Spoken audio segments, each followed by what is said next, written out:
para que ya quede registrado. Entonces, el día de hoy, pues vamos a hacer una clase, digamos que partida en dos. Entonces, inicialmente en la primera etapa de la clase, la primera parte de la clase, vamos a terminar esa parte que teníamos pendiente de complejo mayor de histocompatibilidad, que no alcanzamos a terminar el martes. Después, y bueno, viendo cómo nos va el tiempo, vamos a iniciar con la parte de citoquinas. Entonces hablaremos un poquito en general de qué son las citoquinas, cuál es la función de ellas. Ya hemos venido hablando, pues a raíz del artículo anterior, seguramente ustedes ya con la lectura del artículo que vamos a discutir hoy también, bueno, el artículo no, el documento que vamos a discutir hoy, también ya tienen pues una idea más cercana de lo que es una citoquina y de las funciones de las citoquinas. Entonces, la clase pues inicialmente consistirá en esa parte teórica que tenemos pendiente y la segunda parte de la clase haremos la discusión del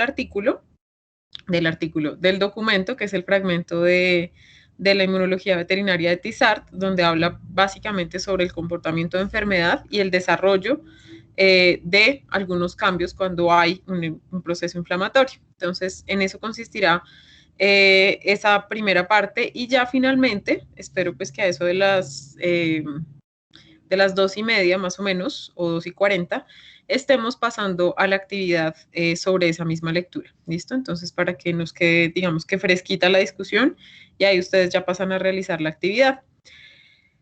Para esa actividad, entonces, calculé que tuviéramos unos 20 minutos para realizarla. Entonces, la idea de la actividad es que ustedes consoliden lo que ustedes leyeron. Entonces, obviamente, pues ustedes al estar con la lectura allí a la mano, ustedes tienen la opción de revisar, de consultar, digamos que de asegurarse de muchos de los aspectos en caso que hayan quedado dudas. Y bueno, esa es la idea básicamente del documento. La idea es, y bueno, como varias veces ya les he dicho, que ustedes discutan, que ustedes mismos pues logren hacer alguna discusión del documento que les permita afianzar lo que leyeron y también lo que hayamos discutido en la clase. ¿Listo? Entonces, en esta primera etapa de la clase vamos a retomar un poquito lo que veníamos viendo. Primero, bueno, quiero preguntarles, igual que siempre, si tienen alguna duda respecto a lo que habíamos visto la clase pasada. Si tienen alguna pregunta, de pronto algo en especial que les haya quedado por ahí sonando, cuéntenme. ¿O todo claro? ¿Todo todito?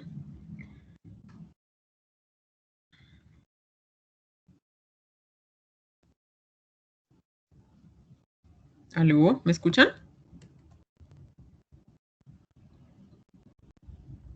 Sí, profe. ¿Sí? ¿Tienen alguna pregunta de lo que hemos visto la clase pasada? No, profe. No. ¿No? Vale, bueno, entonces un pequeño recorderis. Iniciamos hablando pues de todas las células que participan. Oye, esperen, me devuelvo por aquí. Entonces hablamos de esta población de células presentadoras de antígeno. Dentro de esas células presentadoras de antígeno se encuentran principalmente, como dijimos, las células dendríticas, que son las más expertas en la presentación de antígenos. Están los macrófagos, y estas dos células pues son, digamos que las poblaciones más eficaces o más eficientes en el procesamiento y presentación de antígenos. Recordemos que las células dendríticas pues son las mejores y los macrófagos pues serán los que tienen una capacidad de presentación igual muy buena, pero ellos al ser células fagocíticas pues pueden degradar mucho más al antígeno, lo cual puede disminuir, digamos que la asertividad de la respuesta que se genere. Las células dendríticas serán entonces las que presenten, las que tienen la capacidad de presentar antígenos a linfocitos T que no han sido sensibilizados, y esto pues digamos que también es otro diferencial de las células dendríticas. Bueno, entonces recordemos, las células dendríticas se pueden encontrar en diferentes órganos, en diferentes tejidos, excepto en cerebro, ojo y en testículos. Las células dendríticas, al igual que los macrófagos, se encargan primero pues, de hacer esa captura y posteriormente hacen un procesamiento del antígeno. El procesamiento del antígeno Recordemos que primero pues debemos tener en cuenta qué tipo de antígeno es, entonces si es un antígeno exógeno o un antígeno extracelular, o si es un antígeno que se encuentra dentro de la célula o endógeno. Entonces, importante. Aquí entonces recordemos pues que la clase pasada justamente en esta gráfica yo les decía que va a ser bien importante porque nos va a ayudar, digamos que bueno, a estudiar, a entender en gran parte cómo ocurre ese procesamiento y esa presentación del antígeno, y por otro lado también nos ayuda a entender qué tipo de respuesta va a generar cada uno de esos antígenos. Entonces recordemos que cuando hablamos de un antígeno, este antígeno, ¿qué antígeno sería? ¿Endo o exo? Una proteína suelta y desnuda dentro del citoplasma celular. Endo. Endo, ¿cierto? Entonces hablaríamos de un antígeno endógeno cuando hablamos, por ejemplo, de la infección causada por un virus.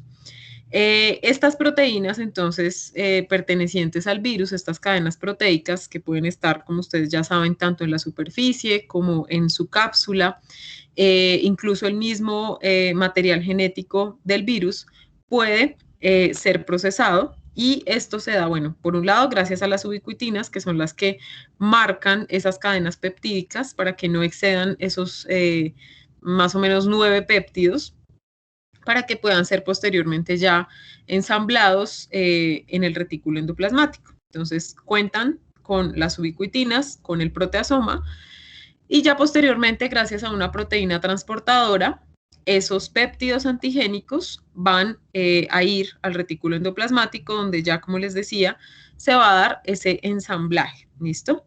Ese ensamblaje, entonces, cuenta con la participación de esas moléculas que dijimos que eran las moléculas del complejo mayor de histocompatibilidad. Recordemos, esas moléculas del complejo mayor de histocompatibilidad varían dependiendo del tipo de antígeno del cual estemos hablando. Entonces, igual, si es un antígeno endógeno o es un antígeno exógeno, va a ser presentado por diferentes moléculas. Entonces, en este caso que hablamos de antígeno endógeno, será una molécula del CMH tipo 1 la que lo va a presentar a los linfocitos T, CD8 o linfocitos T citotóxicos. ¿Listo? Entonces, ¿qué es lo que tiene que hacer en este caso el sistema inmune? Prácticamente matar a la célula, ¿cierto? Porque es una célula que está prestando su maquinaria al virus para que se pueda replicar. Entonces, el efecto citotóxico en este caso va a ser el necesario para poder detener esa replicación viral. Ahora, cuando hablamos de un antígeno exógeno, entonces recordemos que ese antígeno exógeno pues permanecerá gracias a la acción de fagocitosis, pues va a permanecer dentro de esa vacuola, también llamada como fagosoma. Dentro de ese fagosoma, entonces, como ya nosotros sabemos, se da la degradación, se da la fragmentación de esos péptidos antigénicos, y posteriormente se va a dar el ensamblaje con las moléculas del complejo mayor de histocompatibilidad tipo 2. Ellas entonces exhibirán en la superficie celular de esa célula procesadora de antígenos o célula presentadora de antígenos como macrófagos y también las células dendríticas, perdón, harán su presentación a los linfocitos T CD4, que son los linfocitos T ayudadores. Esto, recordemos, mediante las moléculas del CMH tipo 2. ¿Listo? Entonces, esto fue, digamos que en resumen, lo más importante que vimos la clase pasada. Empezamos a hablar entonces de estas proteínas, de estas moléculas que son, digamos que conforman el complejo mayor de histocompatibilidad. Habíamos hablado que el complejo mayor de histocompatibilidad, entonces aquí ya pues empiezo como para que recordemos un poco de en dónde quedamos. Estas moléculas del CMH hacen parte y tienen un gran componente genético. Entonces son genes, son proteínas que están asociadas a la herencia. Entonces recordemos que tiene un componente de padre, un componente de madre, y esto pues se va a ver reflejado también en la superficie celular. ¿Listo? Entonces las moléculas del CMH son determinantes para la forma en la cual se presente un antígeno. Además, importante, gracias a estas moléculas del CMH es que se da la activación de los linfocitos T. Los linfocitos T únicamente pues van a ser, digamos que activados y van a reconocer a los antígenos que se presentan en las superficies celulares. Y son las moléculas del CMH las que se encargan de hacer esa exposición en la superficie celular. ¿Listo?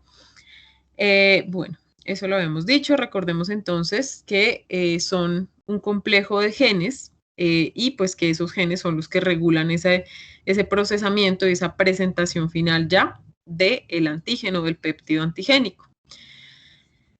Bueno, importante. A esto se asocia, y como les había mencionado la clase pasada, a estas moléculas del CMH se asocia el componente de resistencia y de susceptibilidad. Entonces yo les citaba en los casos, por ejemplo, de la enfermedad del COVID, y es que hay familias que son muy afectadas por este virus. Recordemos entonces el componente genético. Entonces hay artículos que documentan, que relatan y que asocian estas moléculas del CMH con la severidad de la enfermedad que se presenta en humanos. Entonces, las moléculas del CMH, como son un componente genético, tienen un componente genético importante, son ellas las que determinan cómo se presenta el antígeno, qué péptido antigénico se presenta y qué reacción inflamatoria es la que se va a generar. Entonces, asociado a esto, pues se puede atribuir un componente ya sea de resistencia o de mayor susceptibilidad a algunas enfermedades. Aquí puntualmente, pues les hablo de esta enfermedad del COVID, porque ha sido pues reportado y ha sido, digamos que blanco de estudio, estas moléculas del CMH. Bueno, esto aquí ya lo habíamos visto. Recordemos entonces que lo que se encuentra dentro de la célula siempre se va a expresar en la superficie. Entonces, aquí yo les ponía este diagrama para ilustrar que 50% de estas moléculas del CMH vendrán de la madre y 50% vendrán del padre. Recordemos, hay tres tipos de moléculas descritos: CMH tipo 1, CMH tipo 2 y CMH tipo 3. Aquí a grandes rasgos pues les decía que las del CMH tipo 2 en esta gráfica pues estarían representadas con esas que tienen dos dominios o dos paticas, les dije yo entre comillas, que se encuentran unidas a la célula. ¿Listo? No quiero que ustedes lo digan así, dos paticas, no. Son dos dominios diferentes, entonces ya ahorita vamos a ver cuál es la diferencia entre estas moléculas del CMH tipo 1 y CMH tipo 2. Bueno, entonces básicamente esto, recordemos entonces que CMH tipo 1 presentará antígenos endógenos y CMH tipo 2 presentará antígenos exógenos. ¿Hasta aquí alguna pregunta de lo que ya habíamos visto? ¿De pronto recordaron alguna duda? ¿No?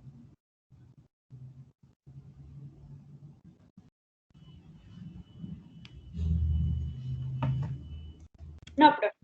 Listo. Bueno, entonces estábamos hablando también, habíamos quedado por aquí, ¿cierto? Entonces hablamos del poligenismo, polimorfismo y codominancia. Estas tres son características propias de las moléculas del complejo mayor de histocompatibilidad.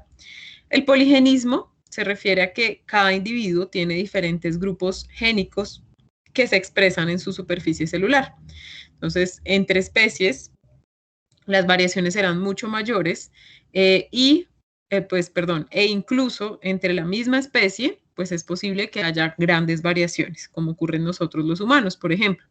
Igual, entonces, así como los antígenos de superficie eritrocitaria, dentro de las mismas especies puede haber variaciones en esos antígenos eritrocitarios. Entonces, igual, todos los grupos génicos que nosotros tenemos son bastante diversos, entonces entre especies varían y dentro de la misma especie también tienen variaciones. Entonces, esos grupos génicos son muy diversos.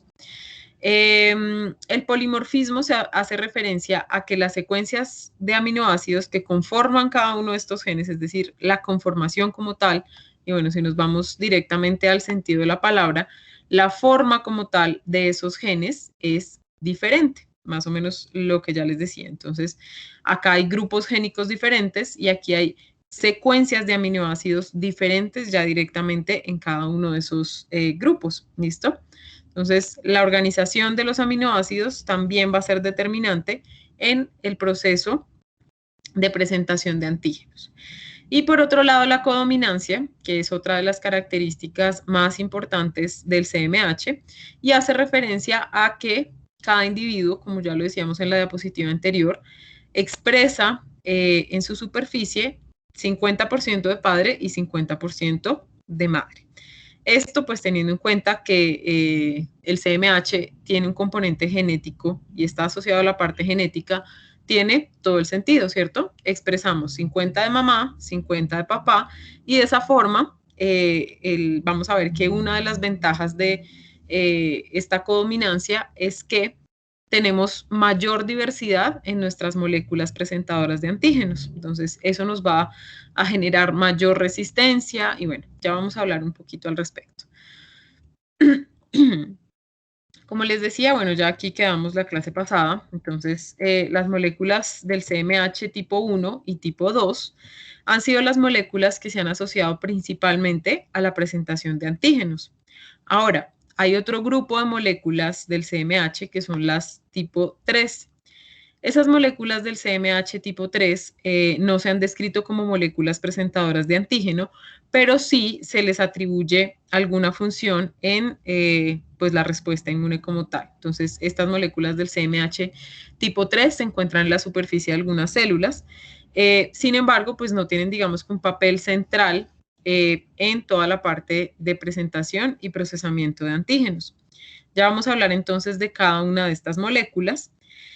Hablaremos de sus características, digamos que de su estructura y pues esto nos va a permitir también asociarla con el tipo de antígeno que presentan ellas. ¿Listo? Entonces vamos a hablar primero de las moléculas del CMH de clase 1 o de tipo 1.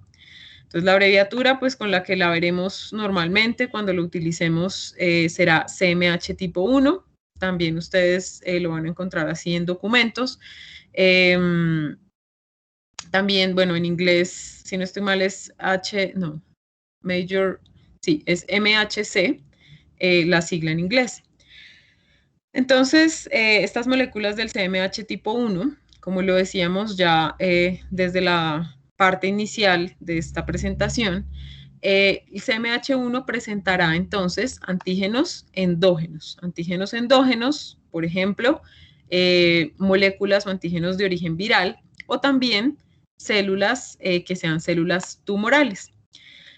¿Por qué células tumorales? Cuando hablamos de tumores, yo más o menos ya les había comentado, pero pues recordémoslo, cuando hablamos de células tumorales, hablamos de células que presentan mutaciones en su material genético.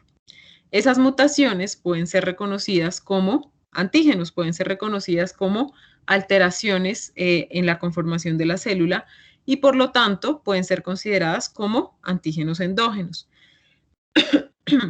Estas células, al igual que las células infectadas por algún virus, deben morir, y bueno, digámoslo así de forma más coloquial, deben morir porque de otra forma el virus va a seguir replicándose y de otra forma las células tumorales también podrán continuar con su expansión clonal. Entonces, estos antígenos endógenos van a requerir de inducir la muerte de esas células para poder garantizar, digamos, la eliminación de ese antígeno, que en este caso es un antígeno endógeno. Entonces, recordemos, CMH tipo 1, antígenos endógenos, y presentará a las células capaces de eliminar a esas células que son consideradas como antigénicas. Entonces, serán a los linfocitos T citotóxicos o linfocitos TCD8 positivo, es decir, que tienen ese clúster de diferenciación en su superficie. Estas moléculas del CMH tipo 1 se expresan en la superficie de todas las células del organismo. Ahora, si todas las células son capaces de presentar antígenos, no. Todas las células no son capaces de presentar antígenos. ¿Por qué? Porque recordemos que, bueno, por ejemplo, las células dendríticas tienen esa capacidad fagocítica a diferencia de otras células que no tienen función fagocítica. Entonces, por ejemplo, un hepatocito en general, pues no va a tener esa función o esa capacidad de fagocitar. Ahora, cuando una célula está infectada por un virus, igual va a expresar en su superficie cambios que van a ser reflejados en su superficie y por lo tanto, pues pueden ser eliminadas. Entonces, esta puede ser una forma por la cual se le induzca muerte a una célula que esté infectada por un virus. No precisamente porque haya habido fagocitosis, pero sí porque el virus ingresó a la célula. ¿Listo? Entonces, en este caso, sí se podrá dar fragmentación y presentación del antígeno mediante las moléculas del CMH tipo 1. Igual, otras células no son tan eficaces en la presentación de antígeno, como ya sabemos, como las dendríticas, como los macrófagos y algunas otras como linfocitos B, astrocitos, etcétera, que ya mencionamos la clase pasada. La característica fundamental cuando hablamos de la estructura de la molécula del CMH tipo 1 es que ella tiene esto que les decía, entonces tiene un solo dominio anclado a la membrana celular. Entonces, fíjense que aquí vemos una cadena, entonces es la cadena que se divide en subunidades y además vemos otra subunidad que es la beta 2 microglobulina. Entonces, ya veamos más en detalle esa estructura molecular. Entonces, fíjense que aquí vemos igual una sola cadena que sería esta de color verde y esa cadena es una cadena polipeptídica perdón, que tiene 3 plegamientos, ¿listo? Entonces, esos plegamientos o dominios forman como estos 3 lóbulos que vemos aquí, aunque no son lóbulos, estos 3 plegamientos son los que permiten que el péptido proteico pues esté expuesto allí, ¿listo? Entonces, aquí sería donde se expone el péptido antigénico y este estará, digamos que soportado por esta cadena polipeptídica con sus 3 dominios, alfa 1, alfa 2 y alfa 3. Esta cadena alfa es entonces la que se ancla a la superficie celular, mientras que esta otra subunidad no se encuentra anclada a la superficie celular, se encuentra unida sí a la cadena principal, que sería en este caso la cadena alfa. Esta unidad, esta subunidad, se llama subunidad beta 2 microglobulina. Como les decía, entonces, esta hendidura que se forma en la cadena principal, en la cadena polipeptídica, esta hendidura es la que permite que allí sea expuesto el péptido antigénico. ¿Listo? Y bueno, entonces aquí ya vemos la característica principal, lo que yo les decía antes como la patica, pues no es una patica, sino que es una cadena polipeptídica que se encuentra anclada a la bicapa fosfolipídica o a la pared celular. Entonces, recordemos cómo funciona este CMH tipo 1. Él es el que en el retículo endoplasmático va a ser ensamblado con el péptido antigénico, gracias y bueno, con la ayuda de la proteína transportadora de esos fragmentos peptídicos. Posteriormente irá, bueno, al aparato de Golgi, a una vesícula secretora, y es allí donde va a ser expresada en la superficie. Ya estando aquí, entonces será el linfocito T CD8 el que llegue a hacer reconocimiento de ese antígeno. ¿Listo? Esto lo hará entonces la molécula del CMH tipo 1. Las moléculas del CMH tipo 2, Profe, dime. ¿cuál es que es la función de esas cadenas alfa 1, alfa 2 y alfa 3? Bueno, ellas lo que hacen es formar como la estructura o el soporte que sostiene el péptido antigénico para hacer la presentación. Entonces, digamos que ellas funcionan así, tal cual, como un soporte que se expone en la superficie celular y sostiene, por decirlo así, el péptido antigénico para que sea capturado, que sea detectado por los linfocitos T, sean CD8, bueno, aquí puntualmente CD8 porque hablamos de un antígeno endógeno. Vale, profe, muchas gracias. Listo. Vale. Profe, una pregunta. Dime. Digamos, como el CMH tipo 1, él pues trata, digamos, con los tumores.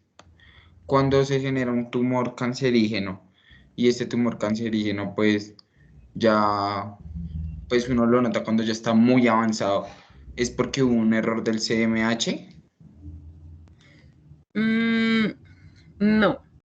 Digamos que gran parte del desafío que representan los tumores, que creo que ya también les había mencionado, es que son muy parecidos a las células normales, ¿cierto? Las células tumorales son muy parecidas, digamos que están formadas del mismo material genético, solo que presentan alguna pequeña mutación. ¿Eso a qué lleva? Que como el material genético es tan similar al de la célula sana, esos péptidos antigénicos que sean presentados puede que no sean lo suficientemente antigénicos como para generar una respuesta inmune.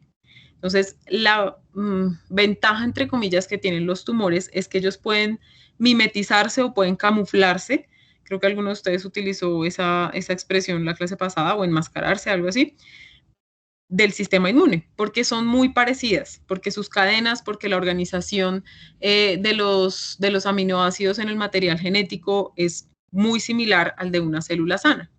Entonces, esto hace que los tumores no sean fácilmente detectados por el sistema inmune como péptidos antigénicos. Vale, profe, muchas gracias. Ahora, ¿qué puede pasar cuando un tumor, y bueno, ustedes lo verán mejor en patología general, cuando un tumor tiene un alto potencial de malignidad, entonces es cancerígeno, cuando esto ocurre, las mutaciones son mucho más severas y las células algunas veces ya son muy diferentes de las células normales. Entonces, cuando esto ocurre, cuando ya la célula mutó tanto, va a ser más fácil para el sistema inmune detectarlas.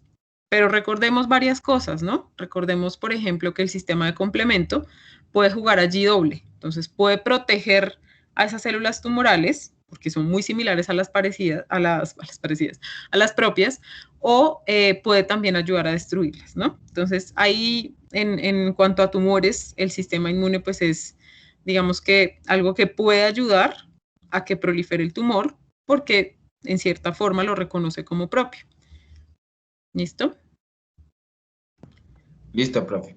Vale. Bueno, entonces pasando ya a las moléculas del CMH tipo 2, recordemos que son estas las moléculas encargadas de presentar principalmente antígenos exógenos y antígenos que son fagocitados. Entonces quiere decir que se forma esa vacuola, esa vesícula que ya sabemos que se llama fagosoma.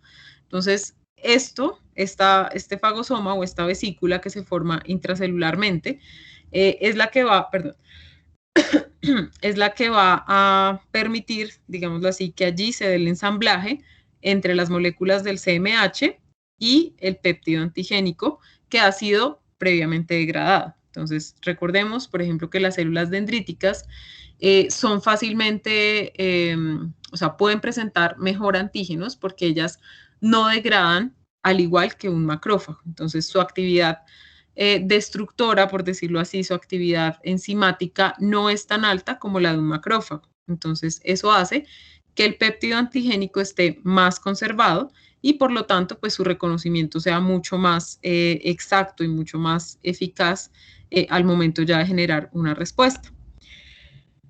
Bueno, recordemos entonces que estas moléculas del CMH tipo 2 van a activar principalmente a los linfocitos T CD4 o linfocitos T ayudadores. Estas moléculas del CMH tipo 2 se encuentran no en todas las células, entonces a diferencia de las moléculas del CMH tipo 1, estas del CMH tipo 2 se encuentran en células fagocíticas y en linfocitos, es decir, en las llamadas células de respuesta inmune o en las células de la línea de defensa o células blancas. Entonces, recordemos, las moléculas del CMH tipo 1 estarán en todas las células, mientras que las moléculas del CMH tipo 2 las vamos a encontrar en fagocitos y en linfocitos. En menor proporción se presentarán en otras células, como los fibroblastos, como los queratinocitos, como las células de mast y las células endoteliales. Sin embargo, pues no van a estar en tanta proporción como lo están en fagocitos y en linfocitos, que son los que tienen pues esta función como tal ya de defensa. ¿Listo? Perdón. La estructura molecular de estas moléculas del CMH tipo 2 a diferencia de las del CMH tipo 1, está integrada por 2 cadenas polipeptídicas. Entonces, aquí no solamente va a tener una, como en las del CMH tipo 1, sino que vamos a tener 2 cadenas, una alfa y una beta. Cada una de estas cadenas pues va a estar anclada a la superficie celular. Entonces, fíjense que aquí tendríamos la cadena alfa, que tiene pues ese dominio anclado a la superficie o a la pared celular, a la membrana celular, y la cadena polipeptídica beta, que también tendrá pues un dominio de anclaje a la pared celular. Estas 2 cadenas entonces se entrelazan formando esta cuña o esta hendidura, donde igualmente se va a unir el péptido antigénico. ¿Listo? Ya ahorita entonces pues veremos que estos sitios de unión pues van a ser determinantes ya en la generación y en la activación de una respuesta posterior. Entonces recordemos, estas 2 cadenas polipeptídicas, cada una entonces con su dominio, será la que va a permitir la formación de esta hendidura a la cual se va a unir el péptido antigénico. Entonces digamos que en su estructura la similitud y lo que tienen en común es que, bueno, las 2 tienen una hendidura a la cual se une el péptido antigénico y las 2 tienen dominio de unión a la superficie celular, solo que la CMH tipo 1 tiene solo uno y el CMH tipo 2 tiene 2 dominios y cada uno anclado a la superficie celular. Lo que les decía, entonces, cada una de estas cadenas permite que se forme el soporte o la hendidura, que es la que va a llevar el péptido antigénico. ¿Listo? Entonces, las CMH tipo 2 tienen 2 cadenas polipeptídicas, cada una con 2 dominios y cada una con un sitio de anclaje a la superficie celular. Mientras que las moléculas del CMH tipo 1 tienen una sola cadena polipeptídica. Esta cadena polipeptídica tiene 3 dominios, alfa 1, alfa 2 y alfa 3, y tiene una subunidad que es la subunidad beta 2 microglobulina. ¿Listo? Entonces, así a grandes rasgos, pues es la conformación molecular de estas CMH, tipo 1 y tipo 2. Recordemos entonces, la presentación por parte de la CMH tipo 1 estará dada a los linfocitos T citotóxicos y las moléculas del CMH tipo 2 presentarán básicamente a los linfocitos T CD4. Aquí entonces puse este cuadrito que les puede servir a ustedes como de resumen. Entonces, bueno, aquí no es tan únicamente, perdón, aquí corrijo, entonces no es únicamente, pero sí en la mayoría, o sea, digamos que predomina en fagocitos y en linfocitos y como les dije puede estar en otros como en células endoteliales, pero en menor proporción. ¿Listo? De resto, pues bueno, es más que todo el resumen. Entonces, CMH tipo 1 se encuentran en todas las membranas y en todas las paredes celulares de las diferentes células del organismo. En su sitio de unión, o en esa hendidura que les comentaba, se une un péptido endógeno, un fragmento de péptido antigénico. Esta CMH tipo 1 tiene una afinidad por los receptores de los linfocitos T citotóxicos y pues digamos que la función en este caso, y ya lo veremos más adelante, es básicamente eliminar a la célula. Ahora, cuando hablamos de las moléculas del CMH tipo 2, recordemos que ellas pues estarán encargadas de la presentación de los antígenos exógenos, entonces principalmente, por ejemplo, bacterias que han sido fagocitadas, y en esa vesícula, en ese fagosoma, es donde se va a dar posteriormente pues el ensamblaje del péptido antigénico con la molécula del CMH.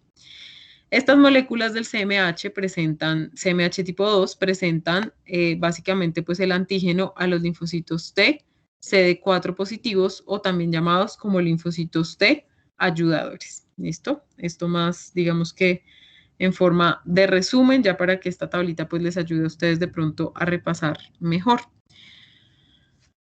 Ahora, las moléculas del CMH tipo 3, como les dije, pues están asociadas a una función igual en el sistema inmune, sin embargo, no como tal en la presentación como tal del antígeno. se sabe que esta molécula codifica para que se produzca la síntesis de factor de necrosis tumoral. Recuerden que son genes, ¿no? Entonces, esta molécula del CMH3 codifica para la producción y para la síntesis de factor de necrosis tumoral, para factores del complemento como la proteína C2, como la proteína C4 y la proteína B. ¿Listo? Entonces, complemento 1, complemento 2 y complemento 4B. ¿Listo? Bueno, básicamente esto respecto a la molécula del CMH tipo 3. Ahora, cuando hablamos de las moléculas del CMH y los desarrollos o el desarrollo de un proceso de enfermedad, estas moléculas tienen ciertas ventajas. Entonces, una de las ventajas, yo más o menos se las estaba explicando hace un ratico, y es la ventaja heterocigótica. Entonces, ojo, diferentes las características a la ventaja heterocigótica y a esta selección sobredominante. Entonces, la ventaja heterocigótica, ¿en qué consiste? Entonces, el hecho que haya un polimorfismo, que como ya sabemos es esa variación, esa diversidad que tiene la conformación de las moléculas, van a permitir que un individuo pueda presentar mayor cantidad de péptidos antigénicos de forma más eficiente.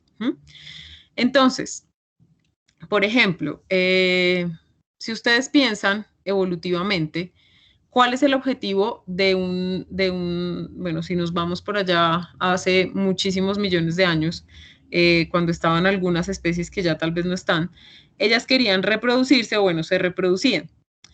Pero ¿cuál es el objetivo de la reproducción? Que la cría sobreviva, ¿cierto? Que la cría sea viable, que la cría sea capaz de reproducirse también y de hacer que la especie siga existiendo, ¿cierto? Si lo pensamos de forma biológica y evolutiva, la selección natural también busca eso, ¿no? Que sobrevivan, por ejemplo, los más fuertes. Entonces, dentro de este proceso de selección natural, la ventaja heterocigótica es fundamental. ¿Por qué? Porque cuando hay moléculas del CMH que tienen gran afinidad por algunos péptidos antigénicos, los van a presentar más rápido y de forma más eficaz. Entonces, cuando dos individuos, entonces una hembra y un macho, se juntan y se reproducen, el hecho de que cada uno aporte 50% al material genético de esa cría va a darle una ventaja heterocigótica. ¿Qué quiere decir? Que va a juntar esas moléculas del CMH de padre y de madre y de esa forma va a generar unas moléculas del CMH que sean diversas y que le permitan reconocer antígenos muy variados, ¿cierto?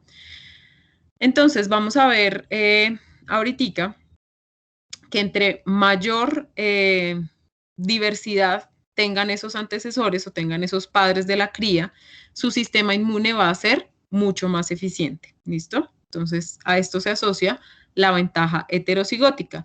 A mayor diversidad en las moléculas del CMH de padre y madre, mayor diversidad tendrá en las moléculas del CMH de la cría y por lo tanto va a tener, digamos que mayor repertorio, mayor capacidad de reconocer a diferentes moléculas antigénicas. ¿Claros hasta aquí? Con la ventaja heterocigótica.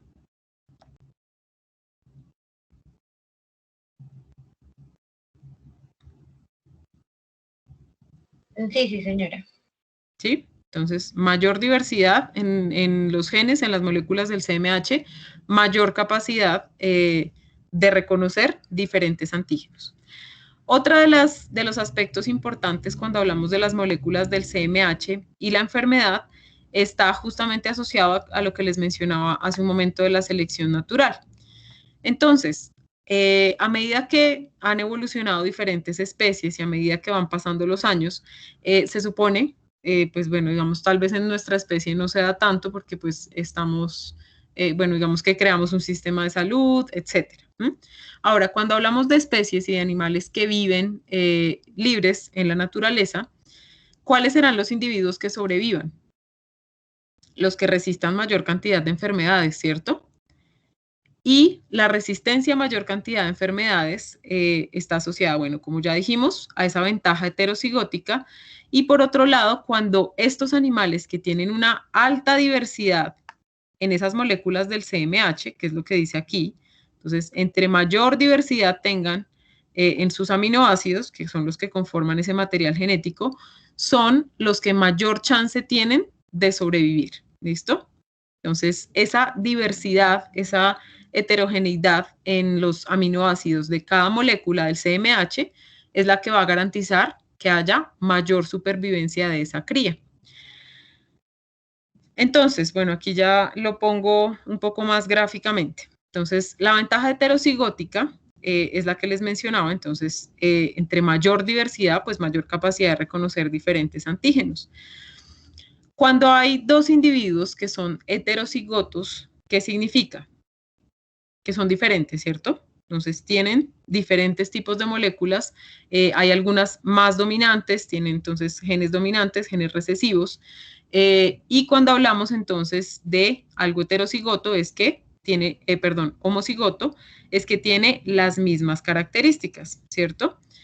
Entonces cuando los alelos varían más, es decir, cuando hay mayor heterogeneidad en esos alelos, ¿qué capacidad van a tener esas moléculas del CMH? Entonces, aquí en el dibujito está muy bien representado. Entonces, cuando hay mayor diversidad, entonces, si el individuo es heterocigoto, porque su padre y su madre eran diferentes en cuanto a las moléculas del CMH, quiere decir que él va a ser capaz de reconocer eficientemente mayor diversidad de moléculas. Entonces, si nos damos cuenta aquí, él tiene, bueno, lila, verdecito, amarillo, rojo, naranja y un lila más clarito. Entonces, morado y verde. ¿Listo?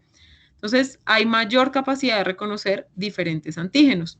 Ahora, cuando hablamos de un individuo homocigoto, pues él va a tener, digamos que igual moléculas que pueden reconocer antígenos diferentes, pero van a ser menos variadas, ¿cierto? ¿Eso qué significa? Que va a reconocer únicamente, por ejemplo, en este caso del gráfico, solo 3 antígenos diferentes, mientras que acá, al ser heterocigoto, va a reconocer eficientemente 6 diferentes tipos de antígenos. ¿Queda más claro de pronto con el gráfico? Sí, profe. Sí, bueno. Entonces, cuando tenemos esta ventaja heterocigótica, cuando la cría es heterocigota, va a estar preparada para enfrentar más enfermedades infecciosas de una forma eficiente. Evolutivamente, ¿qué significa esto? Que la cría va a tener mayor chance de sobrevivir y de reproducirse, ¿cierto? Entonces, esto si lo pensamos más que todo pues en animales en vida libre. El complejo mayor de histocompatibilidad está asociado y ha sido asociado en varios estudios al olor corporal. Entonces, el CMH ha sido asociado, esas moléculas del CMH han sido asociadas a las feromonas. Entonces, por ejemplo, no sé si alguna vez a ustedes les ha pasado que sienten una atracción hacia alguna persona, entonces como que ustedes sienten que les gusta esa persona, pero no se explican por qué. Entonces, no es que físicamente no me gusta, hace comentarios medio, sí, como que dicen, no entiendo por qué, pero me gusta. ¿Sí? ¿Les ha pasado alguna vez que ustedes dicen, pero por qué? No lo entiendo. Sí, profe. ¿No? ¿Nunca les ha pasado? ¿Sí? Entonces, cuando eso ocurre, digámoslo así, y por ejemplo en este tipo de estudios se ha demostrado que esa atracción que se siente, que pues antiguamente pues era asociado 100% a las feromonas, ahora se sabe que tiene que ver con las moléculas del complejo mayor de histocompatibilidad.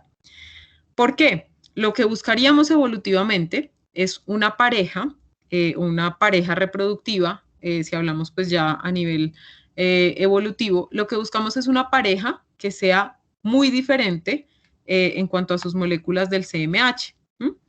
¿Por qué? Entre más diferente, las crías van a tener mayor chance de sobrevivir y menor riesgo de morir por una enfermedad, ¿listo? Una enfermedad infecciosa, por ejemplo. Entonces, estas moléculas del CMH y la selección de pareja asociado pues a ese olor corporal, a esas feromonas que han sido descritas así, están consideradas como una razón evolutiva para evitar la endogamia. Entonces, endogamia, ¿se acuerdan qué es endogamia?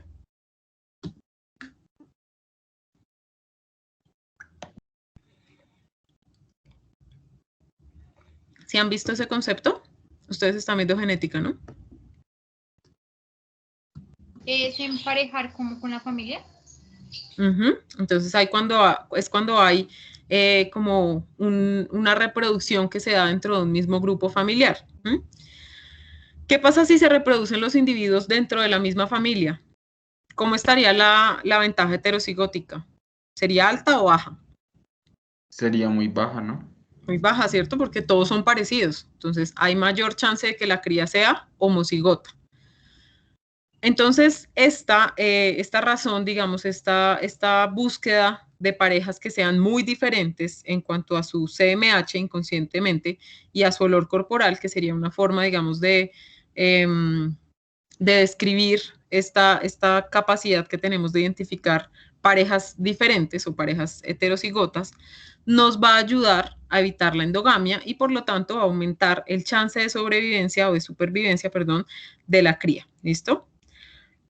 Entonces, varios estudios que han sido realizados principalmente en humanos han expresado o han mostrado cómo las mujeres, por ejemplo, prefieren a parejas o prefieren a hombres que sean muy diferentes en cuanto a su CMH, ¿listo? Entonces, aquí particularmente comparan entre hombres y mujeres. La verdad, no sé si hay estudios que comparen digamos, esta afinidad en parejas del mismo sexo. No sé, no los conozco, pero esto, digamos que pensando evolutivamente y si lo aplicamos sobre todo en veterinaria, pues tendría bastante sentido, ¿no? Entonces, son parejas que tienen mayor chance de dar crías sanas, fuertes y que puedan incluso reproducirse ya a futuro. Entonces, esto pues digamos que es bien interesante. Si les interesa el artículo, obviamente me cuentan y se los envío. También otro de los aspectos que me pareció pues interesante, lo traje más como curiosidad dentro del tema de complejo mayor de histocompatibilidad, es que ha sido estudiado que cuando las parejas tienen mayores diferencias en cuanto a las moléculas del CMH, estas parejas, entre más diferentes tienen sus moléculas del CMH, tienen matrimonios que les generan una salud mejor, o bueno, no necesariamente matrimonios, sino que tienen una vida en pareja que les genera mejor salud, que tienen mayores tasas de supervivencia cuando se enfrentan a enfermedades como el cáncer, mientras que parejas que tienen CMHs muy parecidos, entonces que no son muy heterocigotas, esto en humanos, suelen asociarse a mayor riesgo de enfermedad cardíaca, a menor esperanza de vida. Y bueno, también por aquí lo que les mencionaba, bueno, esto sí ya se los dije. Lo que les decía, entonces, las preferencias por CMHs muy diferentes pueden ayudar o se considera que ayudan a prevenir esa endogamia. ¿Listo? Aquí lo que les decía, entonces, varios estudios sugieren que las mujeres usan las percepciones del olor corporal de otros como una guía para seleccionar parejas que tengan CMHs bien diferentes. ¿Listo? Entonces, esto pues digamos que refleja un poco lo que les mencionaba. Esta parte a mí me parece muy interesante porque nos muestra cómo el sistema inmune, además, digamos, de ayudarnos a defender de enfermedades, también nos ayuda a garantizar, si lo pensamos como una especie, a garantizar la supervivencia de nuestra propia especie. ¿Listo? Bueno, igual los humanos, pues no es que seamos la mejor especie de todas, como sabemos, pero pues de alguna u otra forma, seguramente inconscientemente, algunos todavía eligen su pareja asociado a estas moléculas del CMH. Bueno, entonces, concluyendo, las moléculas del CMH, pues como ya sabemos, se encuentran en la superficie de diferentes células y son receptores que se encuentran en las células presentadoras de antígeno. Entonces, ellas se encuentran en la superficie con ese péptido antigénico y van a hacer entonces esa unión ya con linfocitos T, dependiendo pues del antígeno, será la población a la cual le presenten ese péptido antigénico. Entonces, sea, bueno, aquí ya abajito, si es molécula del CMH tipo 1, recordemos antígenos endógenos y linfocitos T citotóxicos. Si es molécula del CMH2, entonces serán antígenos exógenos y serán presentados a linfocitos T ayudadores o CD4. Y las moléculas del CMH tipo 3, recordemos que codificarán para algunas proteínas del sistema de complemento. Entonces, estas moléculas son indispensables para ese proceso de ligar y de presentar antígenos a otras células. Aquí, bueno, lo que les decía, estas moléculas del CMH son altamente polimórficas, lo cual les atribuye esa capacidad de responder ante diferentes antígenos. Entonces, de ahí que entre más diversas, entre más heterocigoto sea el individuo, pues mayor chance de sobrevivir a diferentes enfermedades. ¿Claros hasta aquí? ¿Preguntas, dudas, comentarios?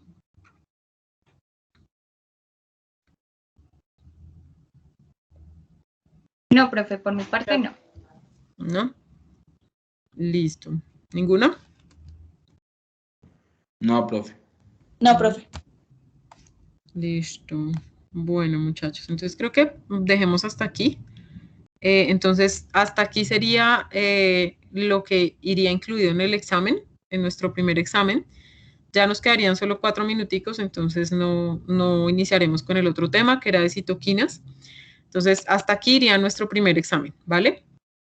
Claros todos hasta aquí.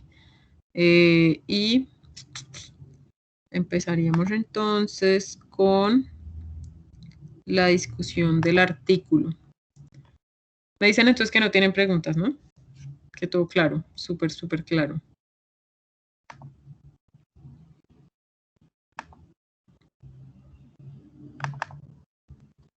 Bueno, entonces ahora sí pasamos a la parte más interactiva. Ya espero que todos estén leídos y súper leídos del artículo. Me imagino que sí. Ay, ¿qué se hizo mi libretica? Ah, ya que está. Me imagino que ya todos leyeron y súper leyeron el artículo. Entonces quiero escuchar sus comentarios, quejas, reclamos, observaciones, dudas, sobre todo si tienen alguna duda respecto al documento. ¿Cómo les pareció? Entonces veo las manitos levantadas. Karen. Hola, profe. Hola, Bueno, Karen. yo al principio no había entendido muy bien lo de las proteínas de fase aguda, pero pues luego lo volví a leer y lo entendí. Pero tengo una pregunta. Es que en el documento dice que en la mayoría de animales como que se produce la fiebre, pero en los ratones no aumenta, sino disminuye. ¿Esto por qué pasa? Uh-huh. Bueno, a mí también me dio curiosidad y pues a lo que lo atribuí yo en este, o sea, pensando en eso, es a que ellos lo que hacen es como disminuir su tasa basal, ¿sí? Entonces, como que para producir calor, ustedes vieron que, por ejemplo, ¿qué se generaba? ¿Cuál era la reacción para producir calor? Porque acuérdense Sí, que la temperatura disminuía, sí, pero de había una cierto, compensación. como para Tiritar, obtener. ¿cierto? Para producir calor. Entonces disminuye la tasa metabólica porque el cuerpo como que se pone en modo basal, o sea, gasta lo menos que puede en cualquier función que no sea defensa, y ahí se generaría una disminución de temperatura. Entonces, pues lo que interpreto yo de esto es que los ratones no generan esa respuesta compensatoria de tiritar o de tener trémores, sino que se quedan en su tasa basal. Ahora, puntualmente, ¿por qué no? No sabría decirte. O sea, ¿por qué no generan esa compensación? No sé, tendría que buscarlo.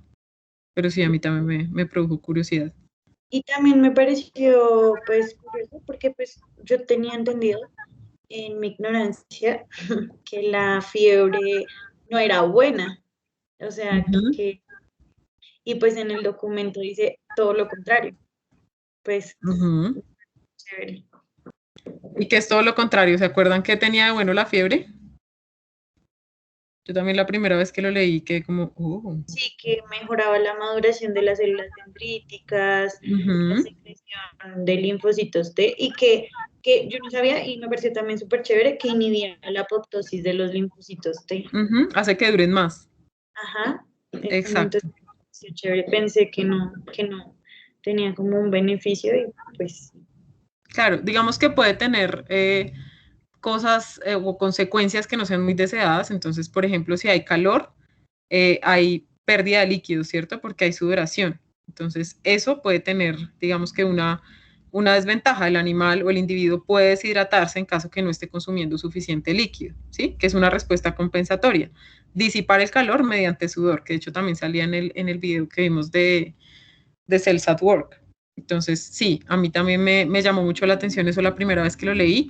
La fiebre significa más o menos pues que hay una respuesta inflamatoria, pero no todos sus efectos van a ser negativos. Lo que decía Karen, entonces esas son grandes ventajas de la fiebre. ¿Listo? Gracias, Karen. Sebastián. Hola, profe, buenas tardes. Hola, Sebastián, ¿cómo Pues, estás? profe, a mí la verdad me llamó mucho la atención el artículo, pues la primera vez que lo leí sí quedé como algo confundido, porque hay muchos términos que uno pues no maneja. Pero digamos, cuando uno lo vuelve a leer y ya compara con lo que se aprendió en clase y lo que se escuchó en clase, pues uno llega a entender demasiadas cosas.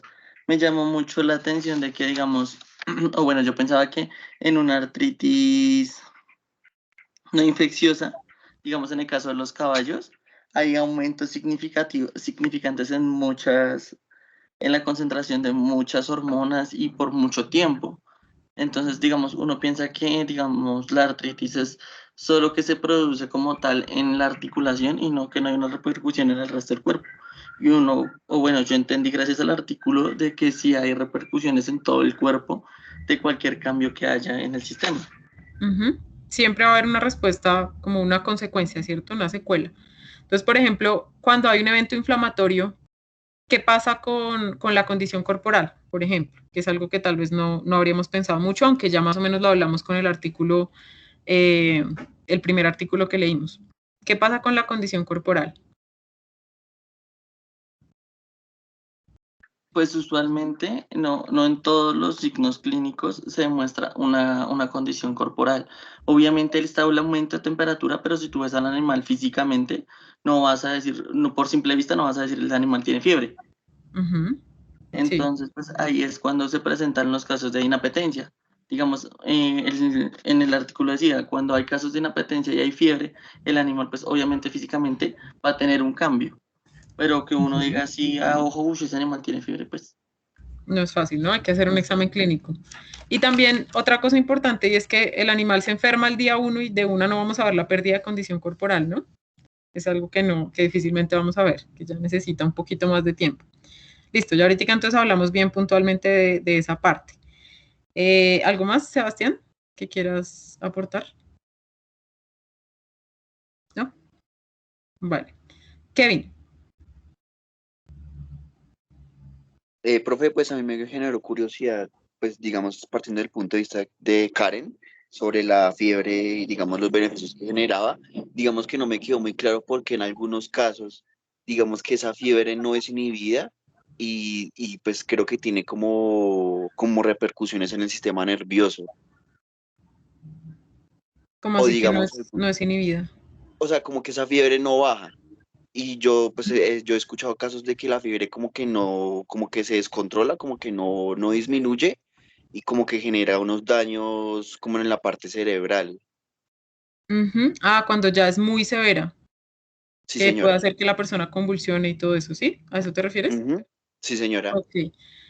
Bueno, allí en una parte del documento, si mal no recuerdo, mencionaban que como si se dañara el termostato del organismo, ¿sí? Ellos decían como que el punto de corte o el punto límite de la temperatura se modificaba y aumentaba. Entonces, como que se daña el termostato, se altera el termostato a nivel del hipotálamo. Esto es, digamos, que el efecto que tiene una de las moléculas como la interleucina 1, que es de las que ellos mencionan, y el factor de necrosis tumoral alfa, que también está asociado allí a la fiebre. Al alterarse ese termostato, pues, ¿qué va a pasar? Digamos que el organismo va a considerar como normal temporalmente que la temperatura esté así. Esto, si hablamos de un proceso inflamatorio que pueda ser controlado, está bien. ¿Por qué? Por lo que decíamos, la fiebre, bueno, la fiebre va a ayudar a que las células vivan más tiempo, a que maduren las células dendríticas, etcétera. Pero si la reacción inflamatoria continúa y continúa, o ya es una reacción inflamatoria muy exacerbada, esta respuesta que se da, si pierde control, pues ustedes saben también que las funciones biológicas no se van a ejecutar de manera tan eficaz, y dentro de todas las funciones fisiológicas incluyamos neurotransmisión, incluyamos, bueno, transmisión de estímulos nerviosos a diferentes órganos, funciones enzimáticas, etcétera, no se van a dar de manera eficiente. Entonces, esto puede llevar ya a un colapso como tal, principalmente del sistema nervioso, que son unas de las células pues, más sensibles a toda la disponibilidad de energía, a la transmisión de estímulos. Entonces, por eso se pueden presentar esos problemas. Además, otra cosa, cuando hablamos de un proceso de enfermedad muy severo y que ocurre en un tiempo corto, las reservas energéticas se vuelcan, perdón, hacia la defensa. Entonces, la disponibilidad de energía puede disminuir, y cuando no hay suficiente energía disponible, las neuronas también se pueden ver afectadas, ¿no? Ellas son de las que requieren mayor cantidad de glucosa de manera permanente. Entonces, la hipoglicemia también en este caso, pienso yo, podría contribuir al desarrollo de convulsiones. Entonces, se daña el termostato, hay alteración severa de la temperatura que no se regula porque el estímulo inflamatorio es muy fuerte, y por otro lado también se puede alterar la disponibilidad de energía, principalmente de glucosa, porque el animal no consume alimento, está gastando todas sus reservas en la defensa, y esto puede contribuir a que se a que se desarrollen esas convulsiones. ¿Mm? Vale, profe. ¿Listo? Vale, gracias, Kevin. Cristian. Hola, profe, tengo una pregunta. El interferón gamma,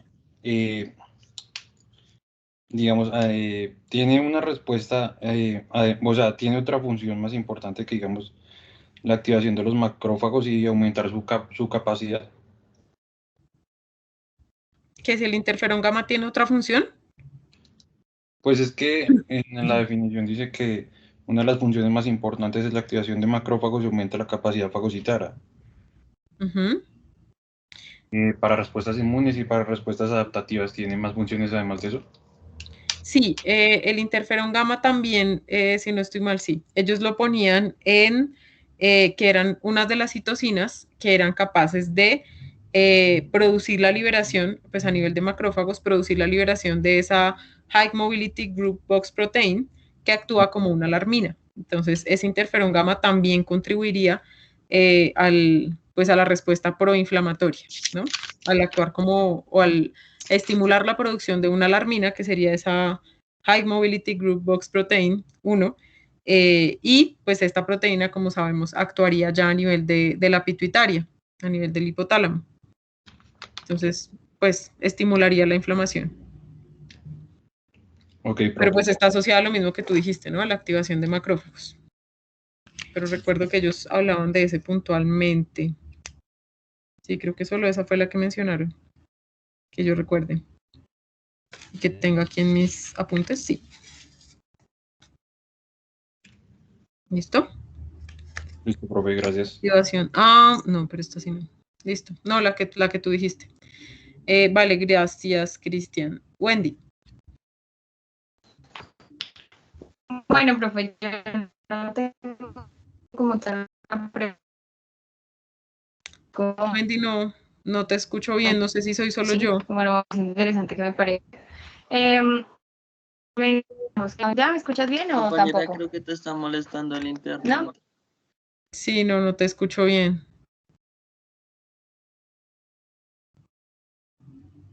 ¿Ya, profe, me escuchas? Mejoró. ¿Sí? Sí. Perdón, mi internet.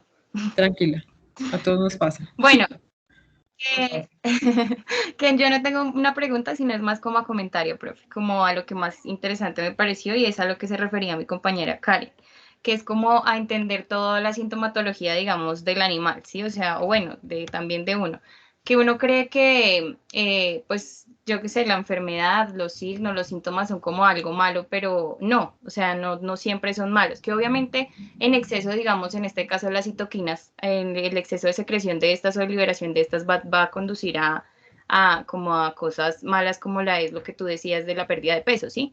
Porque digamos ahí ya hay cambios en cuanto a metabolismo, sí que eso hace que pierda el peso. Pero digamos que entender que las citoquinas son las encargadas, digamos, de la fiebre, de la inapetencia, de todo este tipo de síntomas, a mí me parece muy interesante, porque pues uno creería que es como solamente una reacción del cuerpo ante enfermedades y ya como entrar a fondo a saber qué es lo que produce cada cosa, eso me pareció a mí, la verdad, muy interesante. Creo que fue lo que más me llamó la atención del artículo.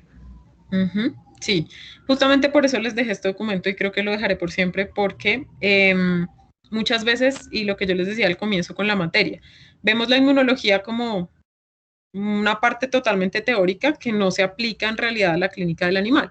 Pero fíjense que en lo que ya hemos leído, al menos en los 2 documentos que hemos comentado y en varios de los ejemplos que les he dado en clase, el sistema inmune está asociado al comportamiento del animal, al estrés, a la ganancia de peso, a la pérdida de peso, al apetito, que en muchos de los animales pues va a ser determinante, sobre todo cuando hablamos de animales de producción. Entonces, todo el sistema inmune está asociado, digámoslo así, y es aplicable a la vida real también con la que se enfrentan los clínicos. Entonces, sí, justamente por eso me gusta dejar este documento.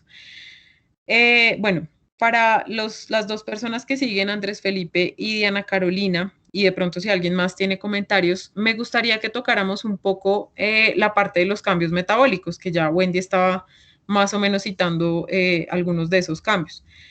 ¿Qué encontraron ustedes acerca, bueno, obviamente en la lectura, acerca de estos cambios metabólicos que les llamara la atención? Que ustedes dijeran, wow, no sabía que por una inflamación ocurría todo esto. Cuéntenme qué encontraron allí que les haya llamado la atención. No sé si, pues, Andrés Felipe está de primeras. ¿Tienes algo al respecto? Pues, profe, digamos, por lo de los cambios metabólicos, pues a mí me pareció como muy interesante la parte donde hablaban como de toda la pérdida que una sola enfermedad puede causar en muy poco tiempo. La pérdida de peso, la pérdida pues, de tejido adiposo y pues que esto en cierta forma puede llegar a afectar al animal. Y, Sí. profe, aparte de eso, yo tengo una pregunta. Digamos, yo hablando de lo que estaba hablando mi compañera Karin sobre la fiebre, porque, digamos, es que yo escuché una vez que a un bebé le dio fiebre y no se le podía bajar la fiebre, no lo bañaron ni nada. Lo llevaron al hospital y en el hospital como que le sacaron líquido cefalorraquídeo por la médula espinal. ¿Por qué se debe esto? ¿Cómo así? ¿Porque él tendría esa fiebre? No, porque le sacaron el líquido cefalorraquídeo.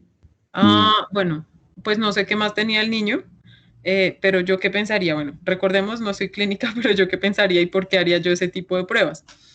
Si yo sospechara de una meningitis bacteriana, por ejemplo, haría ese tipo de pruebas. Entonces, ¿por qué? O buscaría, por ejemplo, no siempre se van a ver bacterias en el líquido cefalorraquídeo, pero sí se puede ver aumento en las células. Entonces, por ejemplo, si vemos polimorfonucleares en el líquido cefalorraquídeo, ya podemos pensar que hay un proceso inflamatorio agudo que está ya en curso. Si tenemos suerte, veremos bacterias. Y bueno, también podemos ver otras poblaciones celulares como linfocitos que pueden ayudar a orientar el diagnóstico. Entonces yo creo que por eso le harían esa prueba, sospechando en alguna meningoencefalitis o alguna meningitis. Pero pues no conozco el caso, no sé qué más tenía la criatura, no sé. Yo No, lo haría pero por eso. yo solo escuché eso, que pues, le sacaron el líquido cefalorraquídeo por Pero la no se lo médula. sacan todo, ¿no? Uno saca una pequeña muestra y hace análisis, le mide proteínas, le mide, justamente busca proteínas, por ejemplo, de fase aguda, le mide, bueno, busca también si hay células, si hay bacterias. Entonces, el líquido cefalorraquídeo permite hacer algunas pruebas que nos orienten en el diagnóstico. De pronto con él ya pensaban en algo directamente del sistema nervioso central. Pero entonces eso del líquido cefalorraquídeo no tiene nada que ver con bajar la fiebre ni nada. No, no, sería como una prueba diagnóstica más que terapéutica. O también, ¿qué podrían hacer? De pronto, si quisieran disminuir la presión intracraneal, porque a veces se ve acúmulo de líquido cefalorraquídeo, entonces pueden tratar de disminuir la presión, porque acuérdense que médula y encéfalo pues comparten ese líquido cefalorraquídeo, ¿no? Entonces, si está aumentado, pueden disminuir la presión intracraneal drenando. De pronto por eso podría ser. Con fines terapéuticos, tal vez solo para eso. Y de resto, sí, diagnósticos. Ok, profe. Que se me ocurra a mí pensando en esto. Listo, Andrés, gracias. Diana sigue. ¿Me escuchas, profe? Sí, un poquito lejos, pero sí. Ya, mejor.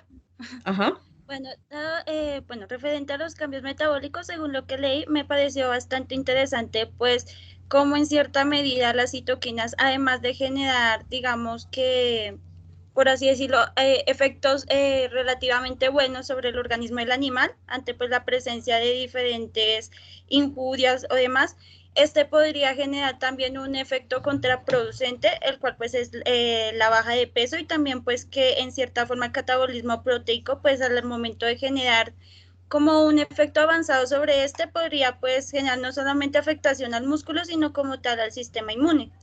Entonces yo pues se me vino a la cabeza en el momento en que leí que el dicho que dicen que no todo en exceso es malo prácticamente. Entonces, en cierta forma, pues está otorgando algo bueno, pero a la vez malo, tal como tú nos lo decías con el tema de la inflamación y tal como se podía también observar con la fiebre. Y bueno, aquí, una cosa antes que pases al siguiente aporte. Ya que tú hablaste del catabolismo proteico, que es una de las partes que me parece a mí más interesante y que ya habíamos citado en el artículo, o sea, que habíamos leído en el artículo anterior, y es que había catabolismo, ¿cierto? ¿Qué se hace con esa proteína que se moviliza? ¿Te acuerdas? ¿Qué se hacía?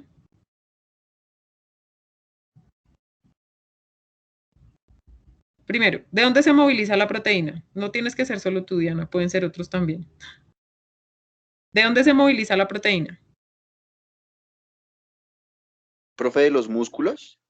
El músculo, ¿no? El músculo es, digamos, que nuestra gran fuente y nuestra gran reserva de proteína. Entonces, de ahí que se pierda masa muscular. Listo. ¿Y qué se hace con esa proteína? Que es algo de lo que también la primera vez que yo lo leí, que como, wow, ¿qué, señor? Que se sintetizan, digamos, de esa proteína se sintetizan los anticuerpos. ¿Quién está hablando? Que no me sale quién habla. Perdón. Kevin, profe. Kevin, ok. Sí, justamente es eso. Esa proteína se moviliza desde el músculo y se utiliza para fabricar anticuerpos.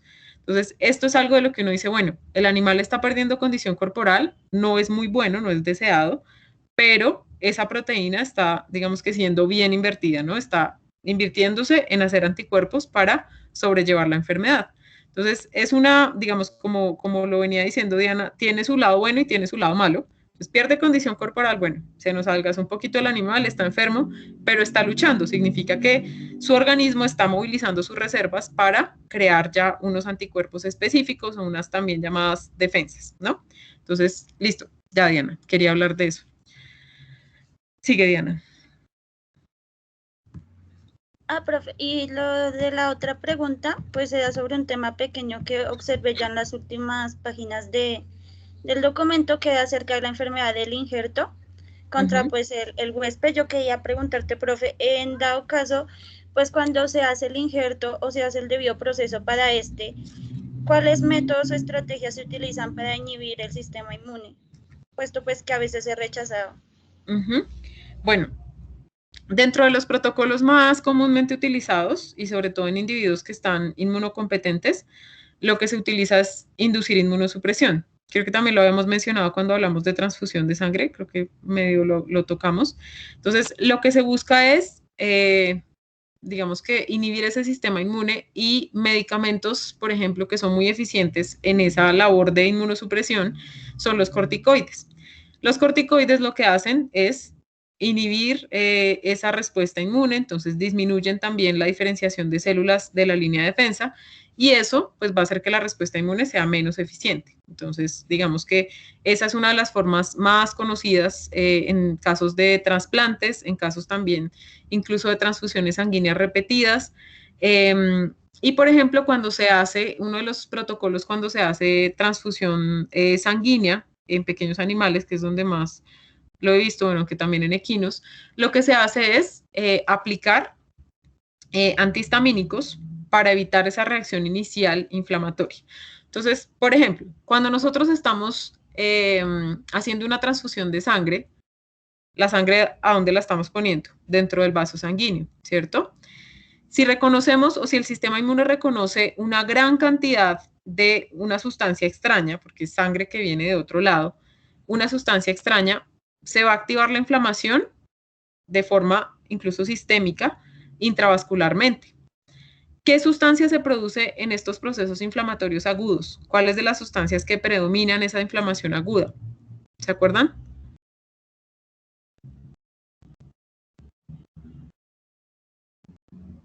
La de los riníticos, la histamina. Entonces, la histamina es una de las sustancias que se puede liberar en grandes cantidades cuando se inicia un proceso de transfusión. Entonces, los antihistamínicos también pueden ser utilizados. ¿Por qué es importante el uso de antihistamínicos en este caso? Cuando hay liberación de histamina masiva, ¿qué pasaría con el calibre del vaso sanguíneo? ¿Qué efecto tiene la histamina? ¿Generaría vasodilatación? Generaría vasodilatación. ¿Y qué pasa si hay vasodilatación sistémica? Creo que esto ya lo habíamos hablado también. ¿La presión arterial? Disminuye la presión arterial.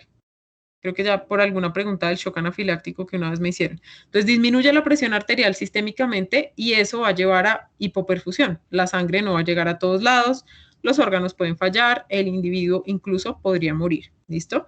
Entonces, se utiliza antihistamínico en muchos casos pues de transfusión de sangre y cuando hablamos de trasplante de órganos como tal, lo más utilizado son los corticoides que suprimen la respuesta inmune. Bueno, gracias, profe. ¿Listo? Vale. Bueno, sigue Cristian, de nuevo. Cuéntame. Hola, profe. Digamos, en la lectura hablaba sobre la interleucina 1, que es el responsable del cambio comportamental en animales, como presentar la inapetencia, que sean muy selectivos con el tipo de alimentación que se les está dando, la fatiga y la inducción al sueño. Yo pensé que pues, era un comportamiento normal, más no sabía que era inducido por una interleucina. Por una citoquina. Sí, es bien interesante cómo todo el comportamiento cambia y no es, digamos que no es un capricho, ¿no? Es algo todo con un trasfondo en cuanto a la respuesta inmune. Es bien interesante, sí. La interleucina 1 allí es bien importante. Voy a leer lo que dice Helen. Dice, profe, debo resaltar una parte del artículo que me llamó la atención acerca de los cambios metabólicos, en donde mencionan puede llegar el animal a tener un peso tan bajo que se podrían volver anémicos. Bueno, más que por el peso, ¿por qué también se puede presentar la anemia? Porque la disminución de peso no necesariamente va a llevar a anemia.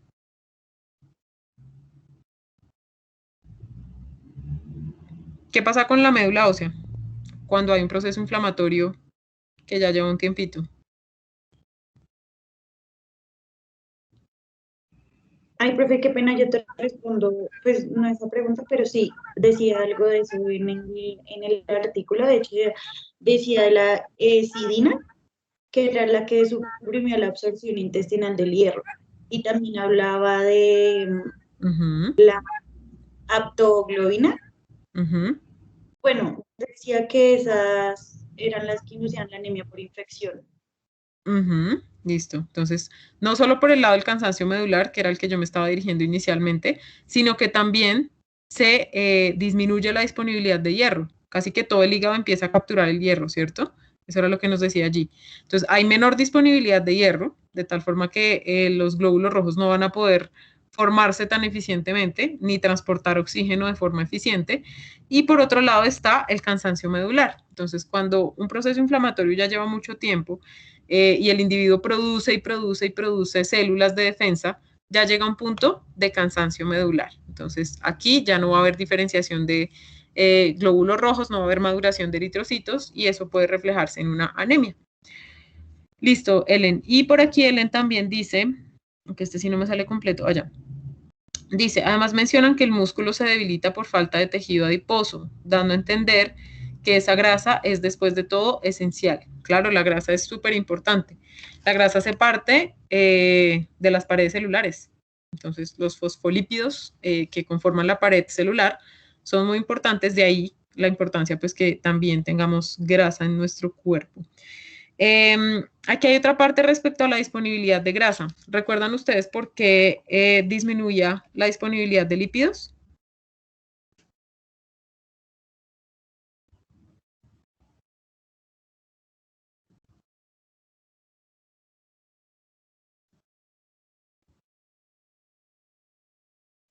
Cristian tiene la mano levantada, pero no sé si es del aporte anterior o de la pregunta.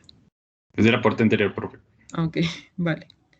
¿Se acuerdan entonces qué pasaba con los lípidos? ¿Por qué no podían aprovecharse igual? Profe, ahí tiene que ver el TNF-alfa, ¿no? Que es el que inhibe la síntesis de las enzimas que ayudan a captar los lípidos.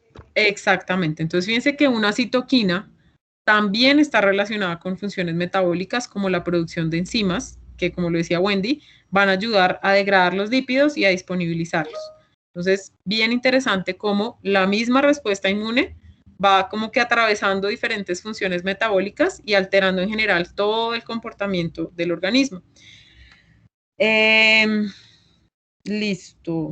No sé qué otra cosa de pronto ustedes quieran. Esperen que por aquí alguien habla. Profe, ¿y si el animal rechaza un injerto de su propio cuerpo? ¿Cómo así? María Clara. Pues que, digamos que se implanta pues un pedazo del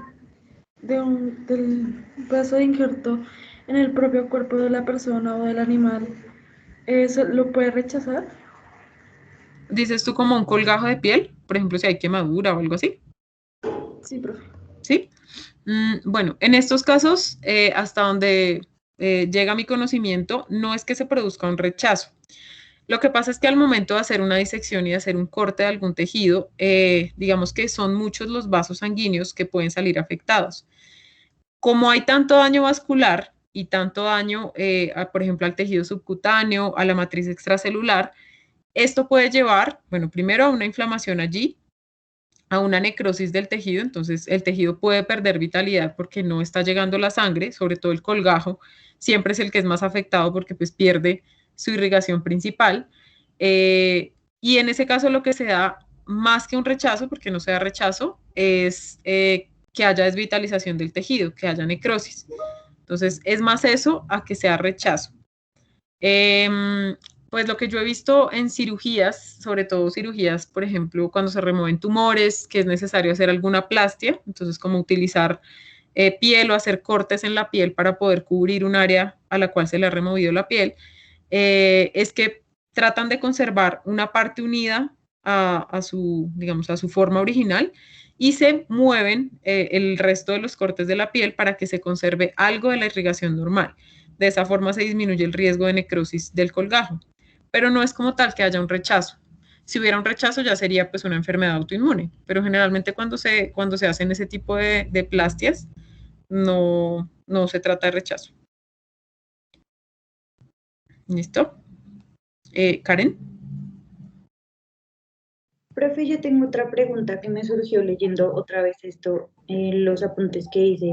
Acá dice que en los cambios metabólicos, cuando se hace catabolismo proteico, se van a producir como muchas proteínas nuevas, que son pues las proteínas de la fase aguda. Entonces ahí en la parte de las proteínas de la fase aguda decía que la mayoría de ellas eran como componentes importantes del sistema inmune innato. Entonces, mi pregunta es, ¿esos componentes como que actúan, o sea, salen a actuar o se crean más de estos componentes para actuar? Bueno, aquí, recordemos cuáles componentes del sistema inmune innato, principalmente proteínas del sistema de complemento, ¿cierto? Son de las proteínas principales que se producen. También hay otras como la C reactiva, como el amiloide sérico, el amiloide P sérico. Entonces, hay diferentes proteínas de fase aguda. Unas de las más importantes que hacen parte justamente de esa respuesta inmune innata son las proteínas del sistema de complemento. Esas proteínas del sistema de complemento, recuerden cuando hablamos del complemento como tal, que ellas estaban circulantes. Son proteínas que siempre se van a encontrar en la circulación, en la linfa, en los tejidos, ellas siempre van a estar allí. Ahora, cuando se desencadena el proceso inflamatorio, ¿qué es lo que hace el hígado? ¿Cuál es la respuesta del hígado? Por esa acción de la liberación de interleucinas, del factor de necrosis tumoral alfa, de la interleucina 1 beta, se va a inducir la la producción y la síntesis de proteínas de fase aguda. Entonces, lo que hace el hígado es empezar a utilizar esas proteínas, que incluso son las mismas que se movilizan del músculo para hacer anticuerpos, etcétera, las utiliza y produce más proteínas del sistema de complemento. ¿Qué ventaja tiene que esas proteínas del sistema de complemento aumenten? ¿Qué hacen las proteínas del sistema de complemento? Por ejemplo, las opsoninas van a hacer marcaje, ¿cierto? Cuando se activa entonces la vía clásica del complemento, habrá más proteína 1, ¿listo? La C1. Entonces, eso va a hacer que la respuesta inflamatoria pueda darse de manera más eficaz y más amplia. Y acuérdense, el sistema de complemento se puede activar por esas 3 vías. Entonces, entre más proteínas de esas hayan, quiere decir que si detecta una proteína más inmunocomplejos, que si detecta más antígenos, pues eso va a llevar a una mayor activación del sistema inmune. ¿Listo? Entonces, la respuesta inflamatoria pues va a ser más eficaz. Entonces, no sé si te respondí la pregunta, porque tú decías, ¿se disponibilizan? Sí, se disponibilizan y se sintetizan más. Se instaló acá el señor que compra chatarra. Creo. Bueno, muchachos, ¿qué otra pregunta, duda, comentario? ¿Cómo les fue con la tormenta de citoquinas? Que no hemos hablado de eso. Ah, no, es huevos lo que están vendiendo. ¿Cómo les fue con la tormenta de citoquinas?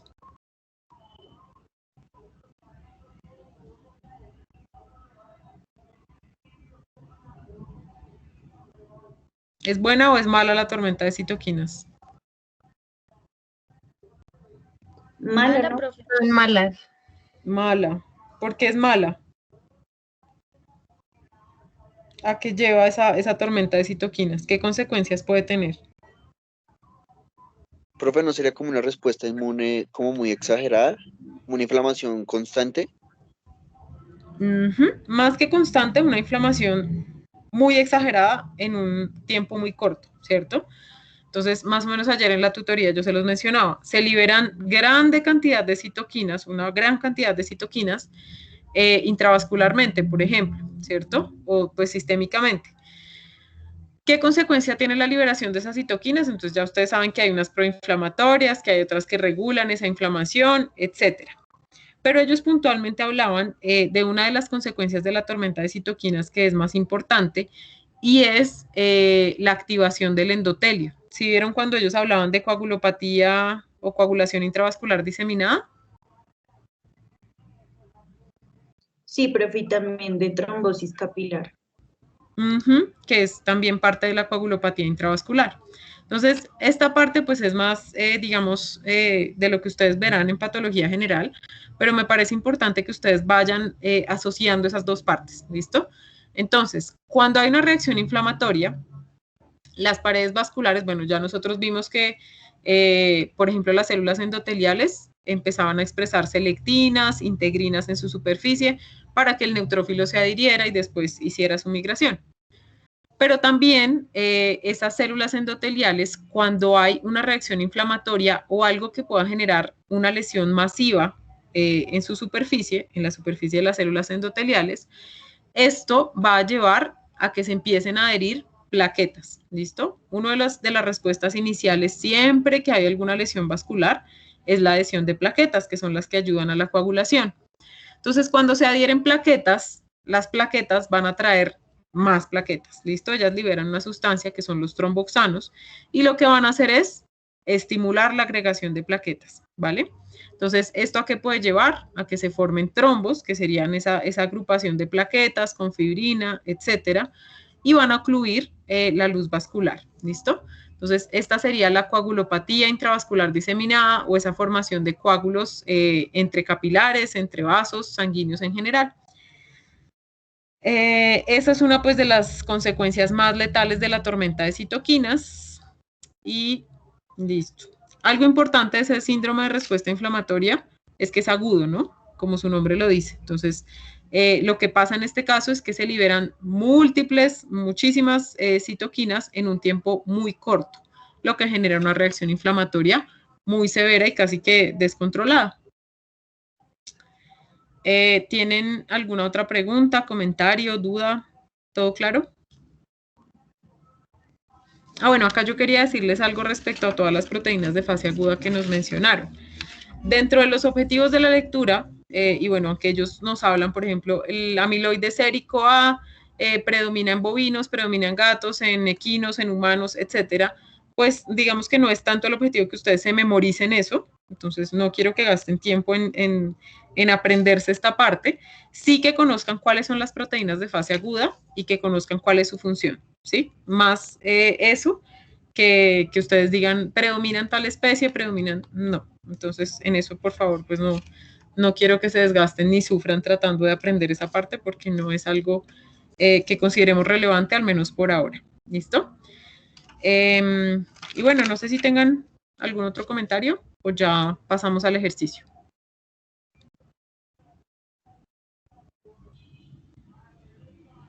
¿No? ¿Todo claro? Todo claro, profe. Sí, vale.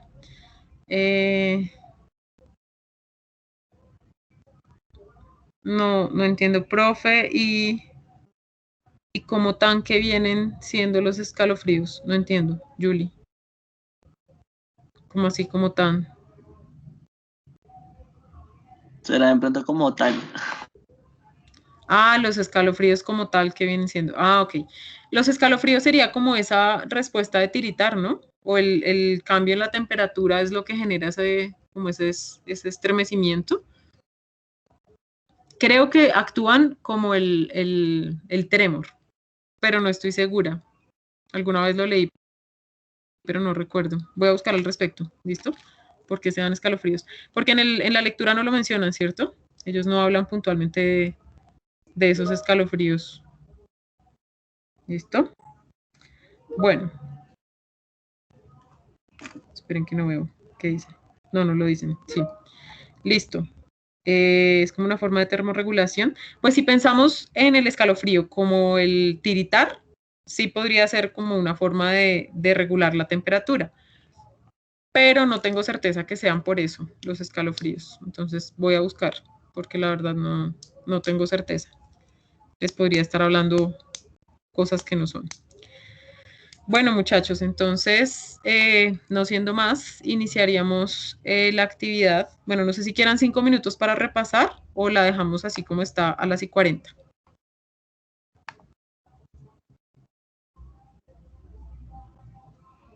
Así como está, ¿no, profe? Para no extendernos. Ok, listo. No, igual ya ustedes quedan en la actividad y ya nos vemos mañana. ¿Listo? Gracias, Doc. Entonces la actividad inicia a las 2:40, tienen 20 minutos y pues entonces el límite sería hasta las 3, ¿vale? Vale. Bueno, muchachos, entonces que les rinda, que tengan feliz resto de tarde y nos vemos mañana. Bueno. Gracias, profe. Gracias. Bueno, chicos, que estén bien. Gracias, profe. Gracias. Vale, chao.